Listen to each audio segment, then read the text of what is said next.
Milwaukee leaders want red light cameras to crack down on reckless driving. They're urging state lawmakers to pass legislation making them possible. As 12 News' Mallory Anderson explains, the cameras are a controversial topic, but Milwaukee's mayor says they're needed.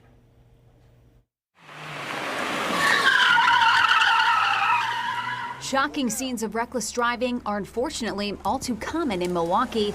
Because of that, state leaders are now asking state lawmakers to help curb the city's crisis. One area that we can work together is allowing the city of Milwaukee to use automated traffic enforcement cameras to catch speeders and drivers who blow through red lights. The cameras would capture license plates of reckless drivers and mail tickets. Current law doesn't allow cities to put up the cameras. That's why Milwaukee's county executive and the mayor are pushing to pass a bill, even if it's failed a few times before. Studies have shown that automated traffic safety cameras reduce crashes on urban principal arterials by up to 47% for injury crashes. Other cities who have implemented red light cameras have run into legal issues. In 2017, Chicago settled a nearly $40 million lawsuit when the courts found that drivers who were ticketed never got a second notice. Mayor Johnson says Milwaukee would learn from other cities' mistakes. It allows us to have the opportunity to learn from some of the shortfalls that we've seen in other communities to be able to adapt a system here in Milwaukee that works, that is fair,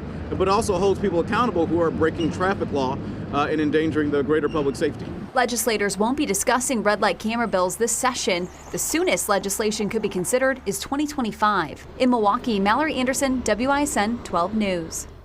If red light cameras were to be installed, Mayor Johnson says those who have reported their cars stolen would not need to pay tickets on that stolen car. We've reached out to the Assembly Speaker Robin Voss's office and asked whether he supports the idea, but we haven't heard back just yet. At least one state lawmaker is skeptical of this. Republican rep and former Milwaukee alderman Bob Donovan questions whether these running red lights, the people who are running red lights, even care about getting a ticket at all, saying, quote, most of them don't have a license, registration, or are driving a stolen vehicle. He also stated that robust and aggressive traffic enforcement, along with a commitment by our judges to hold these people accountable, is the answer.